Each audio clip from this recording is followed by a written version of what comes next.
एक सरोवर में कमल के फूल के ऊपर आके विराजमान हुए थे, नवजात शिशु का रूप धारण करके।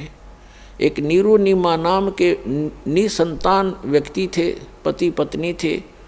वो स्नानार्थ गए थे, उस तालाब पर प्रतिदिन जाया करते थे और वहाँ उनको परमात्मा ने वो परमात्मा स्वयं बालक रूप में मिले। वो बड़े खुश हुए और उसका प्रत्यक्ष दृष्टा थे एक अष्टानंद नाम के ऋषि। ये देख रहे थे कि आकाश से प्रकाश का गोला आया, जबरदस्त, बहुत ज़्यादा तेज था उसका, और अष्टानंद जी की आंखें एकदम बंद होगी, बंद होकर खुली।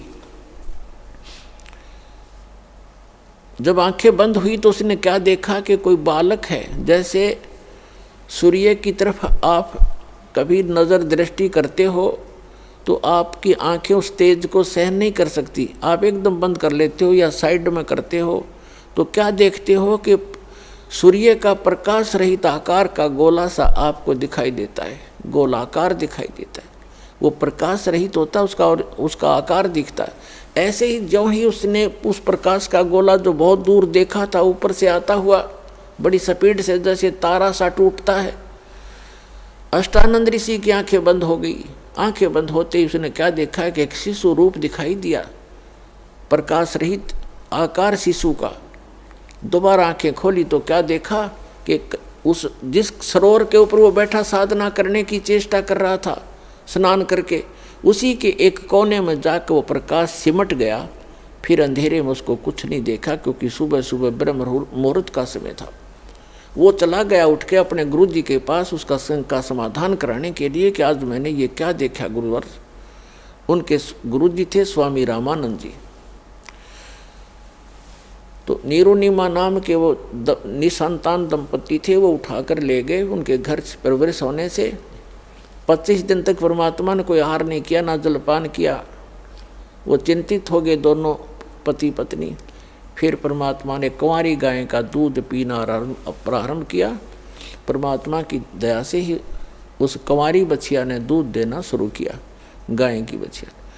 ये अलग से विषय है जो आज सत्संग दास शुरू करने जा रहा है, उसके वापस हट कर आते हैं।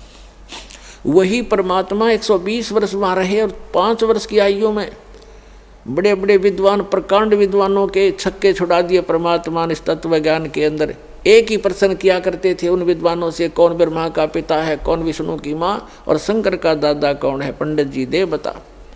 सबकी टाएं टाएं फीस हो जाती थी। ये तो अजरो अमर हैं, इनके कोई माता पिता नहीं है। और हमारे सदग्रंथों में लिखा है।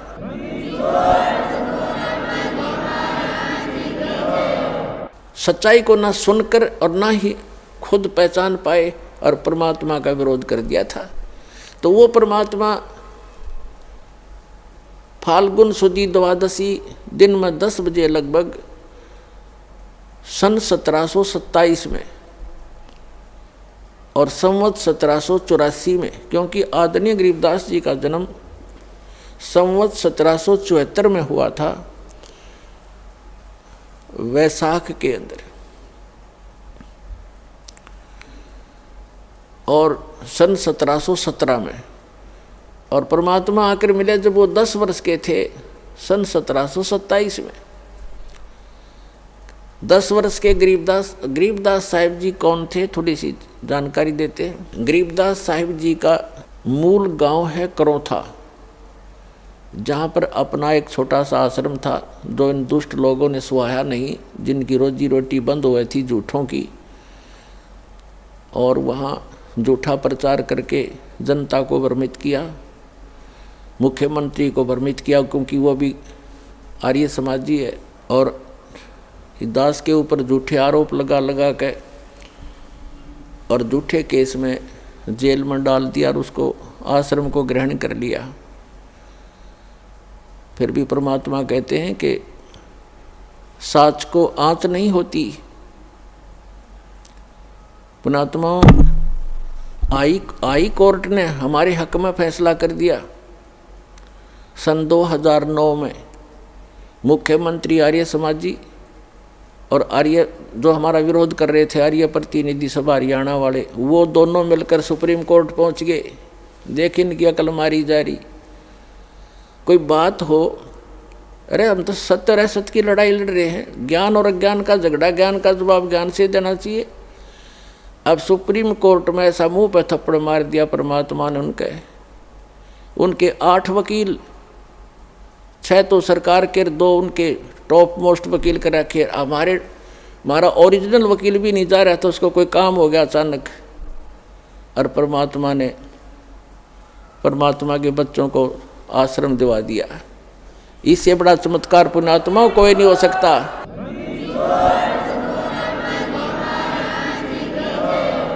अब भगवान से बाहर कौन जाएगा? ये जज क्या है? ये भी परमात्मा के रिमोट से चलते हैं, उसी के बच्चे हैं, उनकी बुद्धि उनके हाथ में है। 1 सेकंड में सच्चाई को ऊपर ला दिया। अरे पुण्यात्मा, हमने उस आश्रम की आवश्यकता भी ना रही थी, क्योंकि वहाँ पर तुम्हारी गाड़ियाँ भी ना खड़ी हों सारी। जब आज हमारी व्हीकल चले जाओ, व्हीकल भी ना हो उसमें, वो तो ऑड्डे रह गया। लेकिन इनकी जात का बेड़ा पट गया कि इसे मुख्यमंत्री होया करें। राजा को चाहिए दोनों तरफ की बात सुनकर जब डिसीजन लेना चाहिए, एक तरफ जुआ जुड़ जा। तो ये कलयुगी राजाएं हैं। पुराने राजाओं का आप हिसाब लाओ। रामचंद्र जी राजा थे अयोध्या के, वो किसी मंत्री या किसी अपने साथी की बात में विश्वास नहीं करते थे, भगवान से डरने वाले थे। यदि कोई ऐसी जटिल समस्या होती, वो स्वयं वेश बदल कर जाया करते थे और निष्कर्ष निकाल कर निर्णय लिया करते थे। राजकाल के राजा, उनकी पार्टी के 2 बात कह दे, फलाना ऐसा है, दकड़ा ऐसा है, कर दो उसका नाश। लेकिन हमारे साथ भगवान है, हमारा विरोध करने वालों का नाश हो जाएगा। भगवान के बच्चों का नाश आज तक हुआ नहीं, हर ना होगा।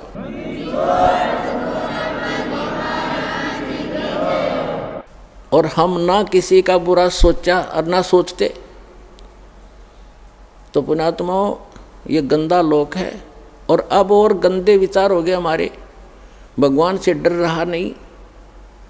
और जब तक ज्ञान नहीं होगा अध्यात्म, तो भगवान से डरना छोड़ देता आदमी, और तभी मार खाता है। और ज्ञान होगा फिर, जैसे बच्चा छोटा सा होता है,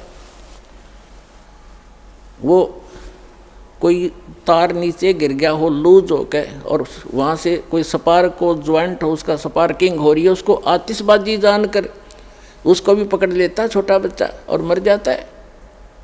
जब वो बच्चा सियाना होता है, उसका दिमाग सही काम करता है, तो फिर वो डर बताते हैं उसको कि इसमें बिजली हाथ मत लगाना। फिर वो बच्चा औरों को भी बचाता है कि इसके निकट ना जाना, स्पार्क है, बिजली है, इसमें मर जाएगा। आप भी बचाएगा, औरों को बचाएगा। तो इसी प्रकार जैसे कोई बच्चा कोई बोतल रखी है जिसमें विष हो, और वो लगा के मुंह को पी लेता, उसको पता ही नहीं, मर जाता है। तो पुण्यात्मा, जब उस बालक को ज्ञान होगा, बड़ा हो जाएगा, उसको लिखा है विष है, तो वो आप भी नहीं हाथ लाओ और दूसरों को भी नहीं लाने देगा कि इसके हाथ ना लगाना, इसमें जहर है। तो पुण्यात्मा, जो गलतियां आज हम कर रहे हैं, हम तत्व ज्ञान अध्यात्म ज्ञान की कमी के कारण वो विष पान कर रहे हैं, स्पार्क वाला तार पकड़ रहे हैं, रिश्वत लेकर और चोरी करके, जारी करके, मिलावट करके, और एक दूसरे को अपनी ताकत का दुरुपयोग करके सता के हम विष पान कर रहे हैं। और जब ज्ञान होगा, हाथ भी नहीं लावेंगे, चाहे कुछ भी हो, भूखे मर लेंगे पर बुराई नहीं कर सकते। जैसे कर का जहर का रंग होरी हो, कहो कौन तिस खावे राम रंग होरी हो। आदरणीय गरीबदास साहिब जी को परमात्मा मिले, फिर अध्यात्म ज्ञान दिया। आज उसी का प्रकरण चल रहा है, लेकिन बीच बीच में बहुत सी साइड कथाएं सुनानी पड़ती हैं, तभी सत्संग बनता है।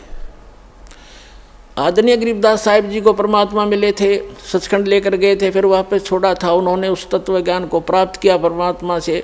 परमात्मा ने उनकी आत्मा में, कबीर जी ने पूरा अध्यात्म ज्ञान फीड कर दिया था। तब उन्होंने कहा था कि जैसे कर का जहर का रंग होरी हो, कहो कौन तिस खावे राम रंग होरी हो।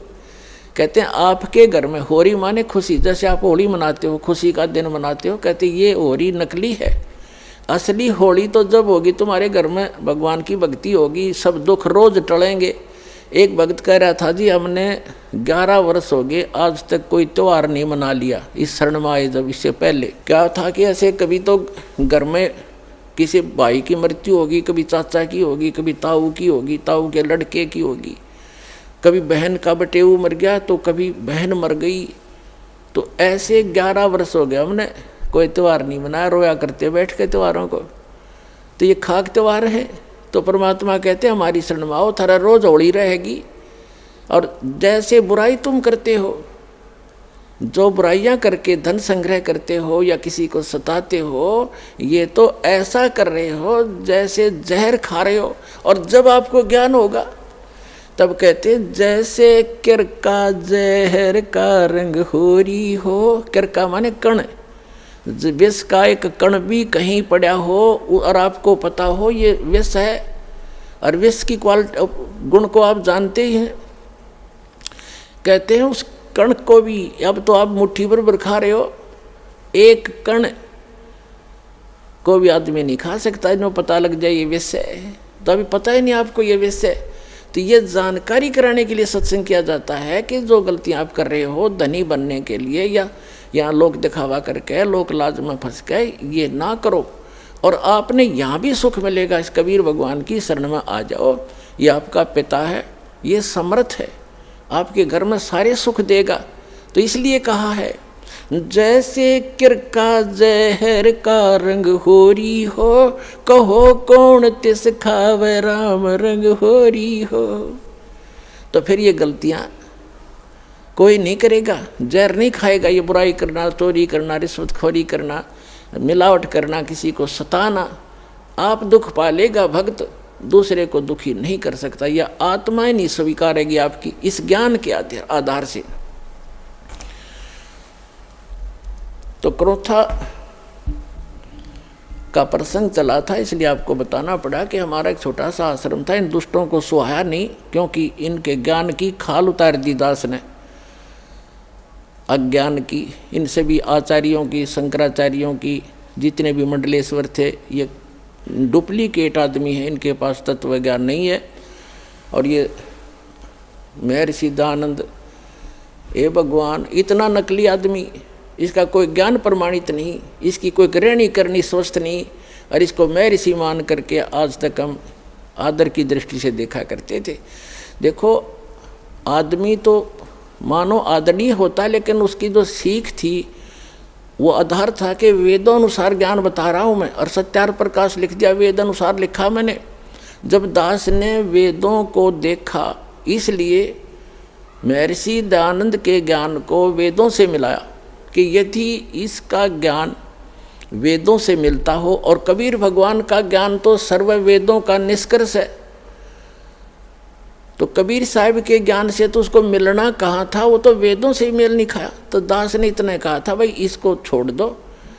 उनके हित में कहा था, कोई उनसे हमने कोई उनका कोई संपत्ति प्राप्त नहीं करनी थी, सिर्फ रास्ता दिखाना था कि अभी तक आप गलती पर हो और ये गलत मार्ग है। महर्षि दयानंद को वेद ज्ञान नहीं था, आप वेद को सच्चा मानते हो, वेद में ही देख लो। अब आम जनता जो आर्य समाजी है वो कौन है? हमारे भाई हैं, बहन हैं, मामा और बुआ के भाई बहन बेटियां हैं।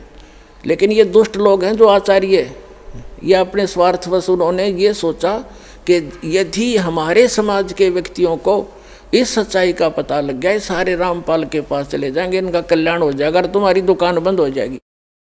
ये उद्देश्य से लेकर उन्होंने जुल्म ढा दिया। तो ये लोग कभी तैसी नहीं हो सकते, आज तक नहीं हुए ये लोग स्वार्थी। और दास ने परमार्थ में शीश दे रखा है, जेल चाहे जान जाओ, जेल की तो बात क्या है, पर इसको ऊपर लाकर छोड़ दूंगा, मालिक का साथ दास के है, सच्चाई को ऊपर लाऊंगा, पूरा विश्व का कल्याण होगा।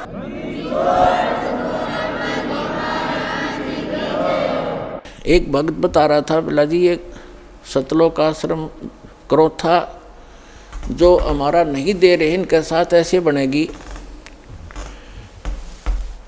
एक व्यक्ति था, उसने कोई गलती कर दी, तो पंचायत हुई, उसने फैसला कर दिया भाई 100 रुपये जुर्माना कर दे, और चाहे 100 प्याज खा ले, इनमें से एक सेलेक्ट कर ले। वो बोला मैं प्याज खा लूँगा 100, वो ना खाएगे, 20-30 खा गए। फिर तीसरा ऑप्शन रखा था, चाहे जूते खा ले 100, इन तीनों में से कोई एक सेलेक्ट कर ले। नो बोला मैं जूते खा लूँगा। प्याज नहीं खाए, 2-4 अच्छे लगते हैं, जूते भी नाट के आगे जूते नहीं खाओ, 100 रुपये दे दूंगा। तो उन्हें प्याज भी खाए जूते भी खाया, तो आखिर में जुर्माना भी देना पड़ा, दिया पांडा छूटा। तो इन गेला न्यो बनेगी। हाई कोर्ट ने राय, सुप्रीम कोर्ट ने राय रही, फिर बकवाद कर रहे हैं। 1.5 महीना हो गया सुप्रीम कोर्ट के आदेश को आज तक देना नहीं चाह रहे हमारे को। शर्मा मार लियो उस आश्रम ने, मारा डूंडा ठहरा क्या परमात्मा ने। तो पुण्यात्माओं, ये नीचता की हद कर रखी है इन लोगों ने। प्रशासन भी यहाँ तक खड़ा खड़ा उनके साथ ही जुटा हुआ है। कोई बात नहीं, समय आने दो, दुनिया उनको बैड अकाउंट में लेगी। इनने इतिहास बुरा कर लिया, आने वाले समय में कंस और रावण को भूल जाएंगे, इस मुख्यमंत्री को याद किया जाया करेगा उनके स्थान पर। यह ऐसा जुल्म कर रहा है। हमारा किसी से विरोध नहीं है, हम ना किसी राजनीति से कोई इच्छा रखते हैं, किसी राजनीतिक व्यक्ति से, ना राजनीति में हमारा हिस्सा है। हम एक धार्मिक संस्था चला रहे हैं और पूरे विश्व में जाएगा, इसको कोई रोक नहीं सकता। जैसे इस मार्ग का कोई विरोध करेगा, भगवान का मार्ग है ये, इसमें कोई बाधक बनेगा, वो अंधा गधा होगा। अंधा गधा, जैसे एक समय एक अंधा गधा रेल की पटरी पर खड़ा हो गया और उसने देखा भाई गड़ गड़ गड़ होता आ रहा है, कोई तुझे डिस्टर्ब करने आ रहा है। जिधर से उसने आहट सुनी उधर दोनों पैर कर लिए पिछले और दलुत्ती पिना ली कि मुझे कोई छेड़ेगा। होता राजा बना खड़ा था बीच में, उसने ये नहीं मालूम था कि तू खुद गलत स्थान पर खड़ा है, को रेल के मार्ग में खड़ा है तू। जब ट्रेन निकट आई, उसने अपनी शक्ति दिखाई, दोनों दुलती चलाई और ट्रेन ने पटक कर टुकड़े टुकड़े कर दिया भाई। तो पुण्यात्माओं, इस परमात्मा कबीर जी के मार्ग में ये अंधे गधे हैं जो बाधक बन रहे हैं। समय आएगा, परमात्मा इनको वो सजा देगा, याद रखेगा इनकी कई पीढ़ियों तक, और पूरा विश्व याद करेगा ऐसे जालिम लोगों ने जो भगवान के मार्ग में बाधा करते हैं। इन्हें मदद करनी चाहिए। ऐसा परोपकार हो रहा है, लाखों लोगों के सुख हो रहे हैं, बुराइयां छूट रही हैं, समाज की कुरीतियाँ दूर हो रही हैं, इनको वो एक आँख नहीं सुहा रही है। तो पुण्यात्मा, ये तो थोड़ा सा पिछला दर्द याद आ गया था, वो काटा है दास ने और सच्चाई बताई है। अब सत्संग सुनाते हैं। और पुण्यात्मा, हम तो आज भी किसी के बुरे के हक में नहीं, और ना हम बुरा कर सकते। कबीर साहब की हम शिक्षा पर चलते हैं, जो तो को काटा बो ता को बो तू फूल, और तोय फूल के फूल हैं वाह को है त्रिशूल। हम बुरा नहीं कर सकते, ना सोच सकते। इतना जरूर है भाई, पागल कुत्ते से बचने के लिए लठोड़ी जरूर रखनी पड़े कि जब पागल कुत्ता काटे ना जा, मारा नहीं करते, दिखाण दो उसे। तो हम उस शिक्षा का पालन करते हैं। हमारा कोई बुरा करे हम सपने में भी नहीं सोच सकते, हमारे विधान में नहीं है। ना तो हम भी उसी माटी के बने हुए, हम भी गलती कर लेते, लेकिन हमारा भगवान रुस जाएगा अगर हमने किसी का बुरा किया। लेकिन वो कुणसानदा थोड़ा ही है। परमात्मा कहते हैं कि मेरे तो छानी है, उससे क्या चीज़ छुपा है वो सब जानते हैं। तो हम आज भी यदि वो आकर अक्षमा याचना करनी पड़ेगी एक दिन उनको, और नहीं तो भयंकर पाप के भागी हो जाएंगे। आज भी आकर वो अक्षमा याचना करेंगे और भक्ति करेंगे तो हम सहर्ष उनको आम बच्चों की तरह स्वीकार करेंगे। लेकिन शायद उनके अंदर इतनी बुद्धि नहीं है, अहंकार में खत्म हो चुके हैं वो सभी हमारे भाई हैं। पूरी पृथ्वी के प्राणी हम एक परमात्मा के बच्चे हैं, हमें तो पता लग चुका है। ठीक है, घर का बालक या कोई पालतू कुत्ता भी पागल हो जाए, उससे बचना पड़ता है, फिर वो अलग बात है। लेकिन पूरे संसार के जितने भी प्राणी हैं, हम एक पिता की संतान हैं और सबके उद्धार के लिए प्रयत्न है। अब जो मानव शरीरधारी प्राणी हैं वो नाम लेंगे, दीक्षा ग्रहण करेंगे, बुराई त्याग देंगे, उनका तो मोक्ष होगा ही होगा। साथ में इस भक्ति, सत भक्ति, परमात्मा के दिए हुए इस अमृतवाणी के प्रचार से, और जो भक्त जाप करते हैं, सिमरण करते हैं, सुबह शाम दोपहर की भगवान की वाणी उच्चारण करते हैं और हवन यज्ञ करते हैं, धर्म पुण्य करते हैं, इनसे पूरे वातावरण में परिवर्तन आ रहा है। पूरे वातावरण में पशु पक्षियों पर भी असर होगा।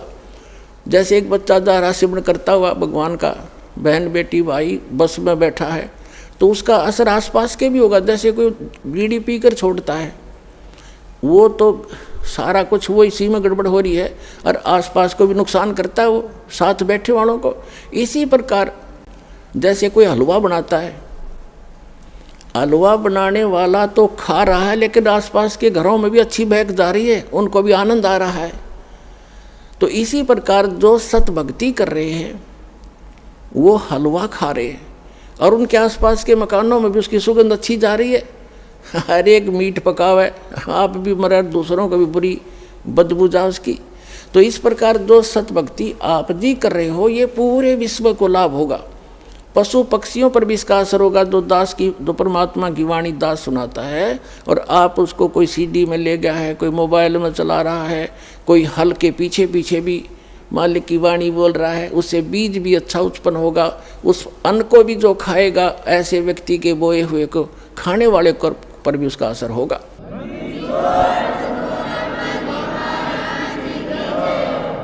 एक समय परमात्मा कबीर जी के भक्त थे। वो कहीं किसी अन्य पहुंच गए, किसी भक्त के, अपनी बहन, कोई भगतमती बहन थी यानी कोई सेविका थी, उसके वहाँ चले गए। परमात्मा के जाने के बाद ये अपने आप मनमुखी संत भी बन जाते हैं, लेकिन भक्ति करने से थोड़ी बहुत उनके अंदर वो साधु गुण अवश्य आ जाते हैं।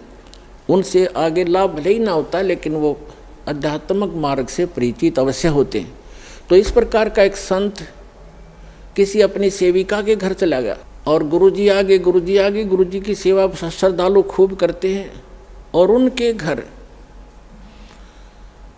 उस बहन के घर, जिसके घर वो उसकी शिष्या थी, उसके घर गया था वो संत। उसके घर उसकी बहन आई हुई थी, उस लड़की की बहन, और उसकी इकलौती पुत्री थी। वो विधवा हो गई थी 1 महीना पहले। और उस लड़की ने, संत भक्त आए हुए थे, उनके भोजन में उसने भोजन बना दिया। उसकी बहन ने कहा, बहन तू बना दे, मुझे कुछ और काम है और सेवा करती हूँ। तो उस बहन ने वो भोजन बनाया, साधु संत ने खाया। सुबह उठ के उसको सारी रात सपने आए, मेरी बेटी विधवा होगी, हे भगवान क्या होगा, मेरी बेटी विधवा होगी, इसके तो बालक भी छोटे छोटे हैं, अब इसका क्या हाल होगा हैं। आगे दूसरा पति, उसका भाई भी नहीं था पति का, बटेऊ का, अब इसका क्या रहा होगा, यानी इतनी चिंतित थी। तो सुबह उठ के उस संत ने कहा अपनी शिष्या से, बहन आज ये हमारा भोजन किसने बनाया था, ये कल रात का जो भोजन था ये किसने बनाया था। तो उसने बताया, जी मेरी बहन आई हुई है, उसने बनाया था। अच्छा, क्या उसका कोई आपत्ति है उसके ऊपर, कोई दुख है उसको? कहा महाराज जी घना दुख उसको, तो नाम तो ले नहीं रखा। उसकी एक बेटी थी और वो विवाह कराया था, 2 बालक छोटे छोटे, उसके पति की मृत्यु होगी, विधवा होगी बेटी, यह बहुत दुखी है।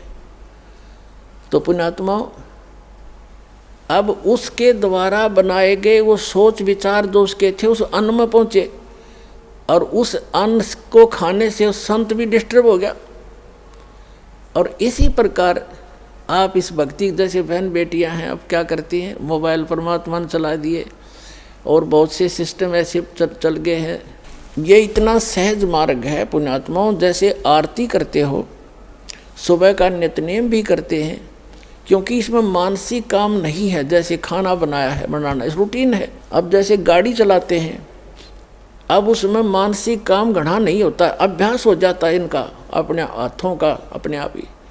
तो उसमें भगवान की भक्ति, जैसे आरती लगा दी, आरती भी करता रहे और काम भी करता रहे। और जैसे तो इसी प्रकार जैसे बहन आरती करती हैं या मंत्र करते करते नाम आरती रोटी बना रहे हैं, मंत्र करने लगे, तो उनका असर उस अन्न में भी होगा और खाने वाले को भी वो अनुकूल करेगा, उसमें उसका लाभ देगा। तो इसी प्रकार ये साधना ऐसी है, इससे बहुत पूरे विश्व का कल्याण हो जाएगा। अब उस प्रसंग पर आते हैं जहाँ हमने शुरू करना था। तो क्रोथा आश्रम जो है, क्रोथा गांव है एक, जिला रोहतक के अंदर, रोहतक झज्जर रोड पे। और वहाँ गरीबदास जी का मूल गांव था, धनखड़ गोत्र उनका। और वो किसान यानी जाट किसान उस घर में जन्म था उनका। उनके जो पिताजी थे वो गांव छुडानी में ब्याहे थे, यानी गरीबदास जी के नानके थे वो छुडानी में। और गरीबदास जी की माता का कोई भाई नहीं था, जिस कारण से गरीबदास जी के पूज्य पिताजी श्री बलराम जी नाम था उनका, धनखड़। और वो अपने ससुराल में घर जमाई रहने लग गए थे। वहाँ ज़मीन बहुत घनी थी, आज के 1400 एकड़ ज़मीन, उस समय के 2500 बीघा, वो बीघा दूसरा होता था। तो इतनी ज़मीन संपत्ति थी, तो वहाँ रहने लगे। वहाँ जाने के बाद, छुडानी में जाने के बाद 12 वर्ष के उपरांत गरीबदास जी का जन्म हुआ था। और गरीबदास जी आजीवन वहीं रहे, उनकी संतति है आज भी। आधा गांव लगभग धनखड़ गोत्र से है, छुडानी, जिला झज्जर, हरियाणा। तो गरीबदास जी का ज़्यादा आना जाना क्रोथा गांव में ही रहा, क्योंकि भाईचारा वहीं था। तो कहने का भाव दास का ये है कि गरीबदास जी जब 10 वर्ष के हो गए और अपने ही, क्योंकि तब तो उन्हीं की अपना ही सारा कुछ हो चुका था, नाना जी की सारी संपत्ति उन्हीं की थी।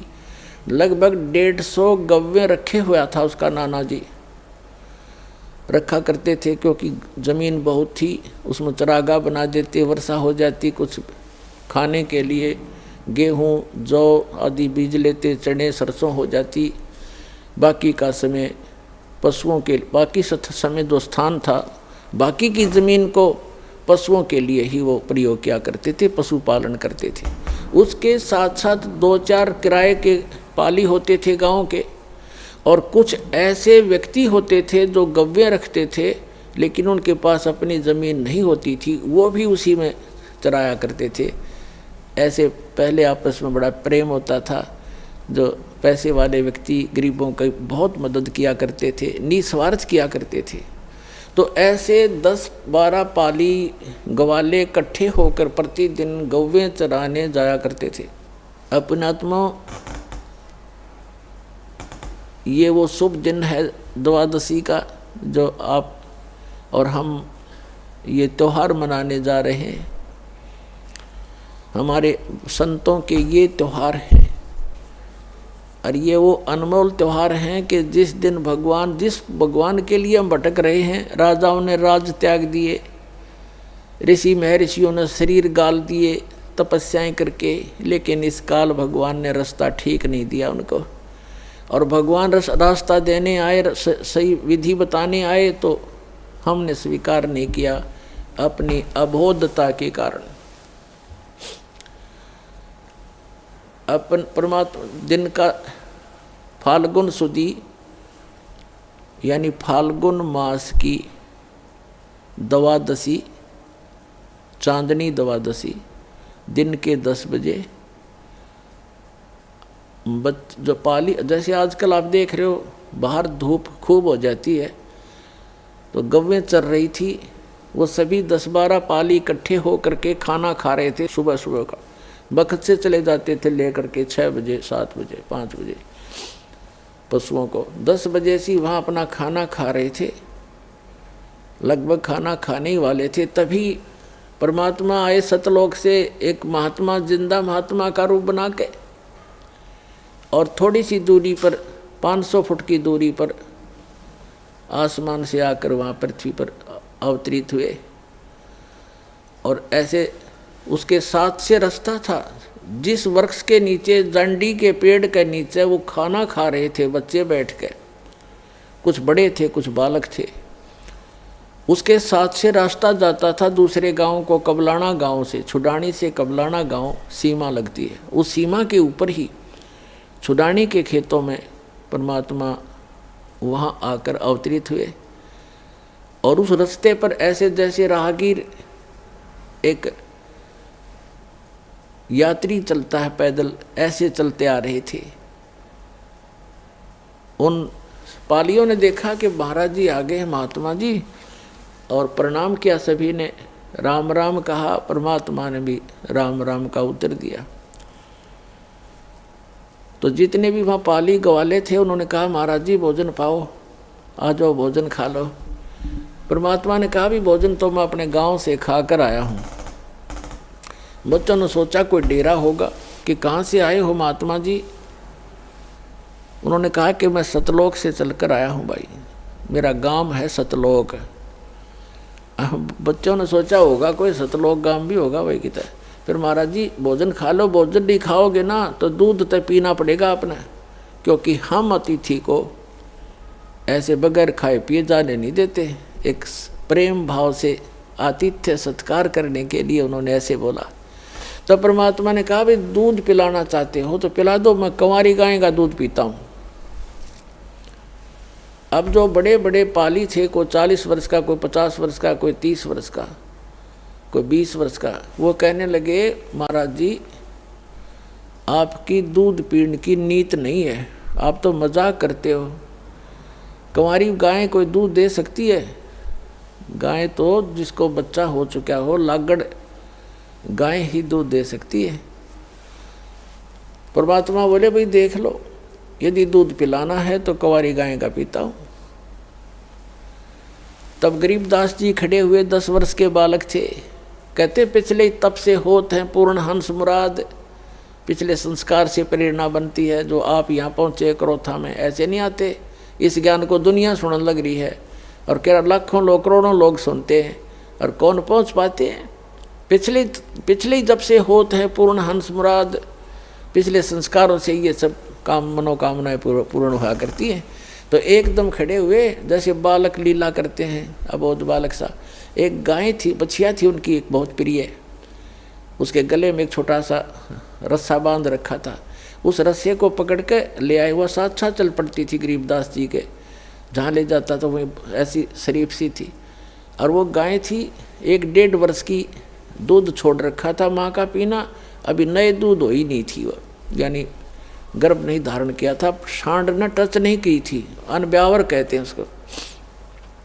वेदों में ऋग्वेद मंडल नंबर 9 सूक्त नंबर 1 मंत्र 9 में यही स्पष्टीकरण दिया है कि जब वो परमात्मा आता है तो कंवारी अभियधन्या धेनु शृणंती, मतलब कंवारी गाय से उसकी परिवर्ष की लीला होती है और कंवारी गाय का दूध पीता। तो उन्होंने कहा भाई, गरीबदास जी ने कहा देखो महाराज जी इसका बालक तो बच्चा तो है नहीं कोई, हैं छोटे छोटे थन सतन हैं इसके, या दूध कैसे देगी। तो परमात्मा ने कहा, खड़े वह बछिया खड़ी थी और ऐसे थपकी मारी, लंबे लंबे सतन हो गए। और कहा परमात्मा ने कि कोई सफ़ेद कोई पात्र लाओ साफ। तो मिट्टी के पात्र होते थे, उनको मांझ धोकर रखा हुआ था, जैसे लस्सी का ले जाते हैं, वो उन्होंने खाली कर लिया था, धो भी लिया था। कहने लगे ये ला पात्र, इसके नीचे रख ले भाई। गरीबदास जी नीचे बैठ गए, कबीर परमात्मा ने कमर पर थपथपी लगा दिया, आशीर्वाद दिया बछिया को। लंबे लंबे सतन हो गए, 3-3, 4-4 इंच के, और दूध की धार बंद की और वो पात्र भर गया, फिर बंद हो गई अपने आप। पुणात्मा गरीबदास जी ने वो सारा का सारा दूध परमेश्वर को दे दिया। परमेश्वर ने थोड़ा सा पिया और फिर कहा ले बच्चों पी लो, ये अमृत है, इस लोक से नहीं, ये मेरे सतलोक से आया है। लेकिन जो बड़े अपने बुद्धिमान मानने थे, अकलबंद मानने थे, वह कहने लगे हम ना पीवा, ये पाप का दूध है।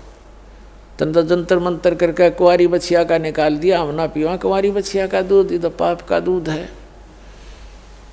और तेरी जात का पता नहीं तो कौन सी जात का है, तेरा जूठा कदे भी ना पीवा मैं।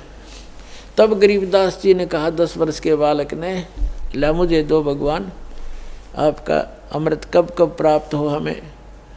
तो पुण्यात्माओं ये कहते हैं पालने में पूत के पैर पहचान हो जाती है। बचपन से ही उसमें कुछ ऐसे विलक्षण गुण होते हैं जो पुण्यात्मा होती हैं। ऐसी पुण्यात्माओं को परमात्मा आकर मिलते, उसका विधान है ऋग्वेद मंडल नंबर 9 सूक्त नंबर 86 मंत्र 26 और 27 में।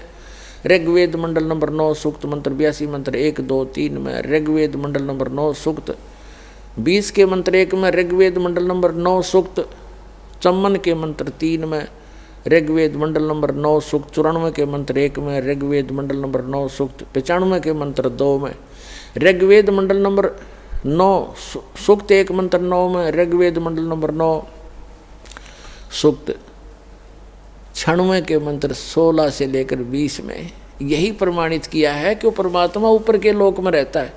सह शरीर है, नर आकार है, सिंहासन की तरह राजा की तरह सिंहासन पर विराजमान है, वहाँ से गति करके आता है, सह शरीर आता है, अच्छी आत्माओं को मिलता है, उनको उपदेश देता है, ज्ञान देता है, सत्य भक्ति बताता है।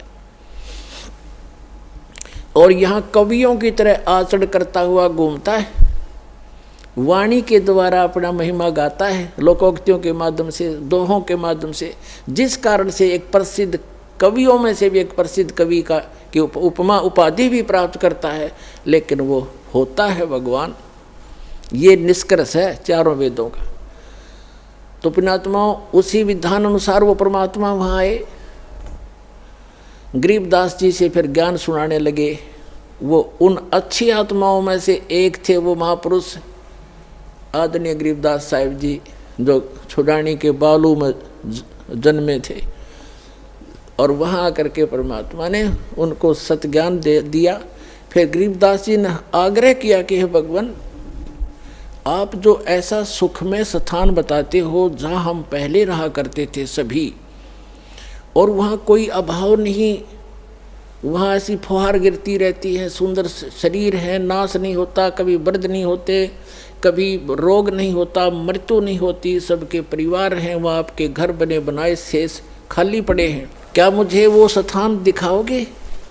परमात्मा तो अपना गवाह बनाने के लिए आते ही हैं कि मेरा गवाह बने, दुनिया को बताएगा। फिर छाती ठोक के गरीबदास जी को परमात्मा ने प्रथम मंत्र दिया और जल पान वो कराए, दूध पान करा दिया। प्रथम मंत्र में ऐसे ही किया जाता है। दास भी जब से मंत्र देने लगा है, मेरे गुरुदेव भी ऐसे ही करते थे। प्रथम मंत्र के साथ आपको वचनामृत दिया जाता है, वचन से शुद्ध करके, और साथ में मिश्री दी जाती है ये, और मंत्र दिया जाता है। ऐसे पेय पदार्थ के साथ इसको पान परवाना कहते हैं। तो गरीबदास जी को ऐसे पान परवाना दिया था दूध के साथ, और फिर सतलोक लेकर गए। जब गरीबदास साहिब जी जा रहे थे, धर्मराज का लोक दिखाया, ब्रह्मा विष्णु महेश का लोक दिखाया, और एक कॉमन स्वर्ग था वो दिखाया, ब्रह्मलोक दिखाया। ब्रह्मलोक के अंदर परमात्मा ने दिखाया कि एक नकली सतलोक, नकली अलखलोक, नकली अगमलोक और अगम अनामी लोक। इस काल ने झूठी रचना करवा रखी है जीव को भ्रमित करने के लिए। और फिर धर्मराज के दरबार में लेकर गए, फिर ऊपर गए, सारा कुछ दिखा करके सतलोक में जब पहुँचे परमात्मा 12वां द्वार पार करके, 12वां द्वार पार करके सतलोक में पहुँचा जाता है। अभी तक ये कोई 10वां द्वार तक सीमित थे। और एक जम्मू के अंदर रांजड़ी का एक मधु परमहंस का भाव है, वो तो छाती कुट्या करता के 11वां द्वार पा गया, 11वां द्वार पा गया, आज तो किसी ने नहीं बताया। अरे भले आदमी कबीर साहब की वाणी में पढ़ लिया तो घर से लाया था, और वो भी इनकम्प्लीट नॉलेज। जबकि 12वां द्वार पार करके परमात्मा प्राप्ति होगी, अर्धी की गांठ से पंसारी नहीं बन जाता। तो 12वां द्वार पार करके परमात्मा सतलोक लेकर गए, 7 संग ब्रह्मांड उसके अक्षर पुरुष के पार किए। और जब सतलोक में प्रवेश किया, क्या देखा? सिंहासन के ऊपर परमात्मा विराजमान है, उनका इतना सुंदर शरीर है, तेजों में प्रकाश, सुंदर शरीर, सफ़ेद शरीर है मालिक का, बहुत सुंदर। और एक रोम में, रोमकूप समझो, रोम कहो, एक रोमकूप की इतनी शोभा है जैसे करोड़ सूर्य मिला दे, करोड़ चंद्रमा। इतना नूर है उस परम पिता के बॉडी का, इतना सुंदर शरीर है, चमक इतनी निकल रही है उसके अंदर से। सिंहासन पर विराजमान, सिर पर मुकुट है, सुंदर मुकुट जैसे राजा पहनते हैं, और ऊपर एक सफेद छत्र है। एक बहुत बड़ा गुम्बद बना हुआ है, बहुत बड़ा सुंदर गोल गोलाकार का गुम्बद जिसको स्तूप भी बोलते हैं। जब परमात्मा नीचे से गए वो जिंदा महात्मा के रूप में थे और वहाँ एक चंवर रखा था। जिंदा महात्मा के रूप में जो परमात्मा दूसरे रूप में गए थे नीचे पृथ्वी से, गरीबदास जी को साथ लेकर के, उसकी आत्मा को, शरीर नीचे रह गया था गरीबदास जी का, आत्मा को ले गए थे सूक्ष्म शरीर, फिर ऊपर कारण शरीर सब छोड़ करके वहाँ ओरिजिनल शरीर होता है जो आत्मा का, स्वयं का 16 सूर्य का प्रकाश हो जाता है, पूरी बॉडी का है, नर आकार मनुष्य दृश्य ही है वहाँ पर सतलोक में। सभी जितने भी वहाँ मनुष्य हैं, स्त्री पुरुष हैं, इसी तरह संसार है और सबका नूरी शरीर है और उनका अपनी बॉडी का प्रत्येक का तो 16 सूर्य जितना प्रकाश है और परमात्मा के एक रोमकूप का करोड़ सूर्य मिला करोड़ चंद्रमा इतना शरीर है, ऐसा प्रकाश है। लेकिन है दोनों ही एक जैसे आकार के, मनुष्य आकार है सबका, भगवान भी नर आकार में है, मानव आकार में, और सभी वहाँ के प्राणी भी मनुष्य जितने, स्त्री पुरुष बहन भाई सब मनुष्य जैसे ही है। और ऐसी सृष्टि है, वहाँ वृद्धावस्था नहीं होती, वहाँ मृत्यु नहीं होती, ये बॉडी जो नाड़ी तंत्र से नहीं होता वहाँ पर, वो सुंदर शरीर होता है, एक तत्व से बना हुआ होता है। उसका वर्णन यहाँ करना और समझाना भी आपके लिए, दास के लिए दुर्लभ है, क्योंकि आप उस अतिथि को पकड़ नहीं पाओगे, वो तो वहाँ जाए पता लगेगा आपको। आकार ऐसा ही है, वहाँ वृद्धावस्था नहीं होती, सदा युवा रहते हैं। एक सतिथि में जा कर के युवा जब हो जाते हैं वो एक बस, उसके बाद उसकी आयु घटती बढ़ती नहीं। तो इस प्रकार वहाँ की स्थिति है। गरीबदास जी ने वहाँ का नज़ारा देखा, ओए होए, और फिर क्या किया कि कबीर साहब जो जिंदा महात्मा के रूप में गए थे, वो चंवर उठाकर अपने दूसरे रूप जो सिंहासन पर विराजमान थे उस पर चंवर करने लगे। जैसे एक सेवक अपने गुरुदेव पर करते हैं या नौकर अपने राजा पर करते हैं, राजा के सेवक श्रद्धा से मक्खी हटाने के लिए, जीव जंतु ना मर जाए उद्देश्य तो उनका ये होता है। लेकिन वहाँ एक शौक के लिए, शान और आदर सत्कार के लिए करते हैं, वहाँ मच्छर माखी का कोई लेन देन नहीं है, कोई व्यवहार नहीं है। तो गरीबदास जी ने सोचा कि ये जो नीचे से बाबा जी आया है, ये तो नौकर है इस भगवान का, इसका सेवक है, चेला चला होगा इसका, अरे भगवान तो ये बैठा है, न्यू देखे बार बार उसके चेहरे का। गरीबदास जी कहते हैं कि सवेत छतर सिर मुकुट विराजय, और देखत ना उस चेहरे नो, भगवान के सिर पर सफ़ेद मुकुट है, ऊपर सफ़ेद छत्र है और सुंदर मुकुट है। कहते उस चेहरे ने देखते नहीं, वो साकार है, हमरे ही उनिहार है, हमारा सृजनहार। उनिहार माने हमारी शकल का, हमारे जैसा है हमारा भगवान, हमारा सृजनहार। तो गरीबदास जी असमंजस में पड़ गए, भी ये क्या चक्कर है। उन्होंने देखा ये है भगवान तय।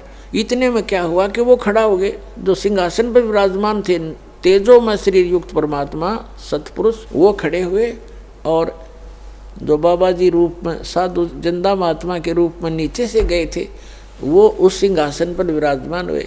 और वो तेजो में नूर शरीर वाला जो भगवान दिखाई दे था, वो चमर उठाकर उस जिंदा महात्मा वाले बॉडी पर, शरीर पर, सिंहासन पर विराजमान पर चंवर करने लगे एक सेवक की तरह।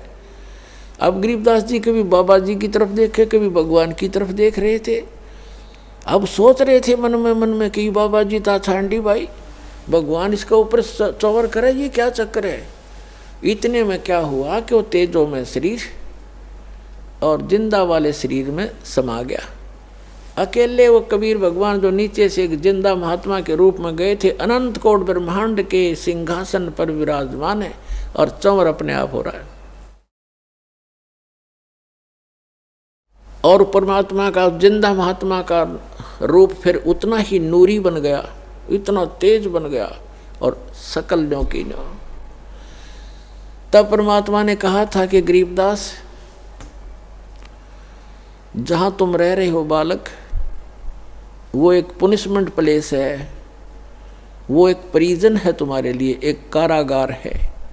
वहाँ कोई जीव सुखी नहीं। अब वहाँ से जब देखते हैं ऊपर जाकर के आत्मा निर्मल हो जाती है, और वहाँ इतनी तेज दृष्टि होती है, यहाँ की सुई सुई देख सकता वहाँ का गया हुआ व्यक्ति, इतनी आत्मा की आई का इतना तेज है उसकी नज़र। तब गरीबदास जी नीचे देख रहा है, ओए होए ऐसे दिख रहे जैसे कीड़े मकोड़े तंग पा रहे हों, प्रत्येक की बॉडी के अंदर का सामान भी दिखाई देता वहाँ से, इसके अंदर क्या है।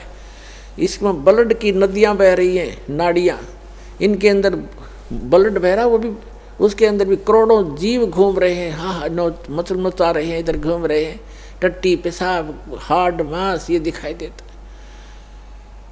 अब तो हमारी आँखों पर चर्बी डाल रखी है हमने, ये सब कुछ दिखाई देता है। इससे की पॉलिश पे, पाउडर पे, दिन रात लिपस्टिक लाण पे, अडंगे पे अडंगा लाण पे हम अपना जीवन नाश कर देते हैं, और 1 सेकंड में मृत्यु हो जाती है। इसमें कीड़े पड़ जाते हैं, जख्म हो जाता है।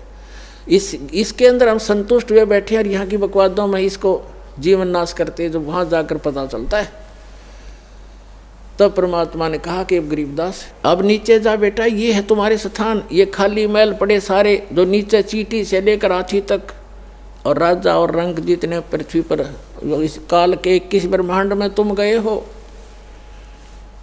और जितने ये परब्रह्म के, उस परब्रह्म के अक्षर पुरुष के लोक में गए हैं, इन सब के इस सतलोक के अंदर अलग अलग बहुत सुंदर महल हैं, एक जैसे, उनमें कोई अंतर नहीं किसी भी फैसिलिटी का।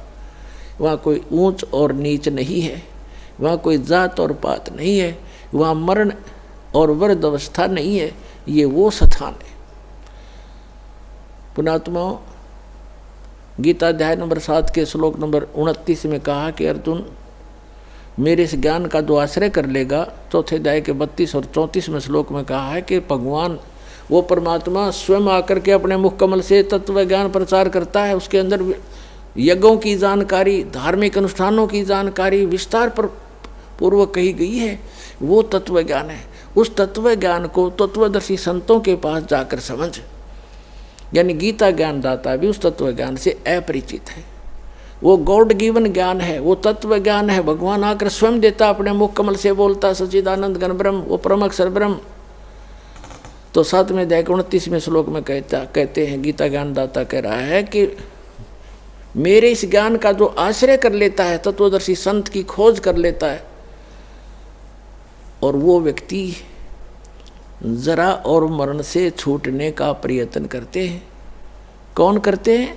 जो संपूर्ण अध्यात्म से परिचित और सभी कर्मों से परिचित वो व्यक्ति जरा यानी बुढ़ापा और मरण माने मृत्यु से मोक्ष के लिए, सदा के लिए, छुटकारे के लिए प्रयत्न करते हैं, जो उस तत्व ब्रह्म से परिचित हो चुके हैं, सारे धात्म ज्ञान से परिचित हो चुके और सब कर्मों से परिचित हैं। जैसे आज के सत्संग में एक विशेष ये भी दास बता रहा है कि ऐसे कर्म नहीं करने चाहिए जिनसे हमें वो भोगने को दुबर हों, भारी हों। उनसे बचने के लिए ज्ञान है, इस ज्ञान से फिर अपने आप हाथ सिकुड़ जाएगा आपका। तो ये कंप्लीट स्पिरिचुअल नॉलेज है, धात्म ज्ञान है, और ये कर्म बताए जाते हैं कि इनसे जो परिचित हो जाता है वो केवल जरा और मरण से छूटने का ही प्रयत्न करता है। तो फिर अर्जुन ने पूछा कि किम तत्परम, 8वें अध्याय के प्रथम मंत्र में, तीसरे मंत्र में उत्तर दिया 8वें अध्याय के गीता में कि वो परम अक्षर ब्रह्म है। तो पुण्यात्माओं, वो स्थान है सतलोक जहाँ जरा और मरण नहीं है। गीता ज्ञानदाता अपने विषय में कहता है कि अर्जुन, चौथे अध्याय के 5 और 9 श्लोक में कि अर्जुन तेरे और मेरे बहुत जन्म हो चुके, तू नहीं जानता, मैं जानता हूँ। अध्याय नंबर 10 के श्लोक नंबर 2 में गीता में, अध्याय नंबर 2 के श्लोक 12 में गीता ज्ञानदाता कहता है अर्जुन, जन्म मृत्यु तेरी भी और मेरी भी सदा बनी रहेगी यदि मेरी शरण में रहना है। 8वें अध्याय के 13वें श्लोक में कहा कि मेरा तो ओम नाम है मुझ ब्रह्म का, और इसको भक्ति करता हुआ अंतिम सांस तक जाएगा तो मुझे प्राप्त होगा, यह गति प्राप्त होगी जो ओम से मिलने वाली है। उस ओम से, ओम के जाप से ब्रह्मलोक प्राप्ति है। 8वें अध्याय के 16वें श्लोक में बताया है कि ब्रह्मलोक में गए हुए प्राणी भी पुनरावृत्ति में उनका भी जन्म मृत्यु होता है। अपनी तो स्थिति क्लियर कर दी, मेरा एक ओम नाम है और इसको जाप करने वाले का जन्म मृत्यु भी रहेगी। 8वें अध्याय के 5 और 7 में कहा कि अर्जुन मेरी शरण में रहना है तो युद्ध करना पड़ेगा, और मेरी शरण में मेरी भक्ति कर मुझे ही प्राप्त होगा, ये गारंटीड बात है। लेकिन शांति नहीं हो सकती, युद्ध करना पड़ेगा। युद्ध करने वाले को शांति कहा। फिर 18वें अध्याय के 62वें श्लोक में कहा कि तू सर्वभाव से उस परमेश्वर की शरण में जा, जिसकी कृपा से तू परम शांति को और सनातन परम धाम को, शाश्वत स्थान को प्राप्त होगा। उसके लिए ऑप्शन छोड़ ही दिया कि तत्वदर्शी संतों की खोज कर, वो आपको बताएंगे। गीता ज्ञानदाता उस तत्व ज्ञान से अपरिचित है, अन्यथा एक अध्याय और लिखवा देता अगर उसमें उसको ज्ञान होता। 15वें अध्याय के 1 से 4 का सारांश है कि तत्वदर्शी संत की पहचान भी बताई है कि जो उल्टे लटके हुए संसार रूपी वर्ष के सभी छंद बता देगा, सभी विभाग बता देगा, जड़ से लेकर पत्तों तक सवेदवित, वह वेद के तात्पर्य को जानने वाला तत्वदर्शी संत है। उसके पश्चात परमेश्वर के उस परम पद की खोज करनी चाहिए। 15वें अध्याय के 4 श्लोक के जहाँ जाने के बाद साधक फिर लौटकर कभी संसार में नहीं आते।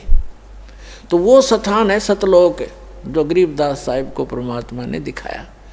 फिर गरीबदास जी से कहा कि जा बेटा नीचे जाओ। गरीबदास जी कहने लगे, हे भगवान, इसे गंदे लोक में मुझे ना भेजो मेरे दाता, वहाँ तो इधर तो देखने को दिल नहीं कर रहा। यहाँ के स्वर्ग की यह हालत है और नीचे तो और बुरा हाल हो रहा है। तो परमात्मा ने कहा, वैसे तुम यहाँ नहीं रह सकते बच्चा, क्योंकि जब आप यहाँ से गए आप पुण्यों से परिपूर्ण थे। अब इतने ही पुण्यों से, भक्ति से धनी होकर के वापस आ सकते हो, तब यहाँ पर स्थायी स्थान मिलेगा तुम्हें। और उसके लिए मैं ऐसा मंत्र दूंगा, सतनाम और सारनाम और प्रथम मंत्र, इन सब की भक्ति करने से आप वहाँ ऋणी होगे हो, काल के जाल में फंसे हो। वो तुमसे टैक्स लेता है, क्योंकि ये पृथ्वी किस ब्रह्मांड उसने भक्ति कर तो तप करके प्राप्त किए, ये उसका अपना साधन है। और तुम गलती से चले गए, गलती करके वहाँ। अब उसने पहले तो तुम्हारे को लूटा, स्वर्ग बना करके वहाँ रेस्टोरेंट बना रखे हैं। 10% किसी में चार्जेज है, किसी में 20%, किसी में 25% टैक्स लेता है। बाकी सब सुविधाएं, नाचना गाना और बकवास रंडी बाजी कुछ करो वहाँ पर। लेकिन वो पैसे खर्च होते, उस धनी उस पुण्य अक्षीण होते, और जिससे ये सब अपना गुजारा चला रहे। तब परमात्मा ने कहा, तुम नीचे जाओगे, एक ऐसी अनमोल भक्ति दूंगा बेटा, थोड़े ही समण से घने धनी हो जाओगे उस भक्ति के। अब क्या बताया है। फिर गरीबदास जी नीचे आए। गरीबदास जी ने स्वीकार किया कि जो आपकी आज्ञा, और कहा बेटा नीचे जाकर बता, ढोल पीट दे मेरा और गवाह बन जा बेटा। तेरे बच्चे बहुत, तेरे भाई बहन बहुत, सभी यहाँ से गए हुए सब मिसगाइडेड हैं। और कबीर भगवान ने उनके अंतःकरण में कंप्लीट स्पिरिचुअल नॉलेज फीड कर दिया। पहले यही नॉलेज परमात्मा ने इस सरपुरुष जो 21 ब्रह्मांड का स्वामी जो काल है, इसके अंदर फीड किया था। इसने क्या किया, और उस समय आने पर निकलना था, ऐसा विधान बनाया दाता ने उनके कि समय आने पर वो अपने आप उसके श्वासों के माध्यम से समुद्र में प्रकट हो गया। सामने श्वासों से बाहर निकला तो कमल के फूल के ऊपर ऐसे बहुत सुंदर जो वेद बने बनाए उसके अपने, जैसे आप देखते हो कहाँ से फैक्स किया जाता है, ईमेल की जाती है, और कहाँ कंप्यूटर से निकाल लिया जाता है पूरा मैटर, चाहे बुक की बुक निकाल लो, ग्रंथ के ग्रंथ निकाल लो, ऐसे उसके श्वास के अंदर से वो ग्रंथ बाहर आ गए। हमारी ये भौतिक विज्ञान है, वो आध्यात्मिक विज्ञान है। उसके अंदर 2 सेकंड में कागज़ के कुछ एक जादूगर, आप जैसे कई मूर्ख बनाते हैं हमें कि उसमें कहाँ से कागज़ आ गए, कागज़ था ही नहीं, ये नहीं था। अरे भगवान ने जो पृथ्वी बना दी, ये कहाँ था पहले? उन्हें कागज़ बनाते देर लगे। तेरा हमारी यहाँ बुद्धि सीमित कर दी अनाड़ियों ने। तो उसने ज्ञान पढ़ा, इस काल भगवान ने क्या किया, उस सारे ज्ञान को पढ़ा जिसके अंदर उसकी विशेष जानकारी थी और भक्ति विधि थी, वो उसने नष्ट कर दी। केवल काम चलाओ ग्रंथ रख लिए, जो ना तो भगवान की महिमा भी है उस ग्रंथों में और उसका ज्ञान पूरा नहीं है। और वेद भी लास्ट में लिख देते हैं नेति नेति, कि जितना हम बता रहे हैं इतनी महिमा उसकी नहीं है, उसकी और भी शेष है। तो इस प्रकार चौथे अध्याय 15वें अध्याय के चौथे श्लोक में कहा है कि उसके पश्चात परमेश्वर की उस परम पद की खोज करनी चाहिए, जहाँ जाने के बाद साधक लौटकर कभी संसार में नहीं आते। तो गरीबदास साहिब जी को नीचे भेजा परमात्मा ने, कहा कि जा बेटा, तुझे इतनी ऐसी भक्ति दूंगा। तो गरीबदास जी ने फिर थोड़ा सा प्रमाण दिया है, थोड़ा बताऊंगा, फिर सत्संग इससे हटकर है। क्या कहा? सतनाम पालड़े रंग होरी हो, और 14 लोक चढ़ावे राम रंग होरी हो, 3 लोक पासंग धरे रंग होरी हो, तो ना तुले तुलाया राम रंग होरी हो। ये सतनाम इतना कीमती है। ये सतनाम सतनाम नहीं है, ये 2 अक्षर का वो सतनाम, जिसमें एक ओम मंत्र है, एक तत् सांकेतिक है। गीता अध्याय नंबर 17 के श्लोक नंबर 23 में ये कंप्लीट मंत्र लिखा है, ओम तत् सत। लेकिन ओम तो सीधा है, लेकिन तत् और सत ये सांकेतिक है, ये कोड वर्ड है। ये इस दास के अतिरिक्त विश्व में किसी के पास नहीं है, और ना कोई अधिकारी है। तो इनमें से ओम और तत् मिलकर वो सांकेतिक शब्द, ये सतनाम बनता है 2 अक्षर का। और जिस भी महापुरुष का उद्धार हुआ है, उन्होंने परमात्मा से प्राप्त करके इसी का जाप किया है। उनको भगवान स्वयं आए गुरु रूप में, या कोई गुरु से गुरु अपना शिष्य बना करके उनको गुरु पद पर आगे उनका उद्धार किया। इसी मंत्र से सबका उद्धार हुआ। इसके अतिरिक्त कोई विश्व मंत्र नहीं है जो इस जरा और मरण ने समाप्त कर सके। तो क्या बताया कि इस सतनाम के सुमरण का एक बार श्वास उश्वास से मर्यादा में रहकर पूरे गुरु से लेकर, अपने आप नहीं, कोई घर का आप पे गुरु बन जाए आगे चेले बनाओ, वो महापापी अपराधी व्यक्ति है, उसे कोई लाभ नहीं होगा। जैसे इस दास से प्राप्त करके कोई निकम्मी आत्मा दुष्ट इंसान स्वयं ये मंत्र किसी को आगे दान करने लग जाए, देने लग जाए, गुरु बन जाए, वो सबसे बड़ा शत्रु और होगा इस मानव समाज का। भगवान का द्रोही होता वो व्यक्ति, क्योंकि वो अधिकारी नहीं है, वो झूठा लाइसेंस बना रहा है, झूठा वो डुप्लीकेट पासपोर्ट बना रहा है। आगे चल के समय पर धोखा देगा वो पासपोर्ट उसका। इस विश्व में इस दास के अतिरिक्त आज के दिन दूसरा कोई सतमार्ग और ये ज्ञान और उपदेश का अधिकारी नहीं है। ये सत्कर मान लियो पुण्यात्मा, झूठ नहीं बोलता दास।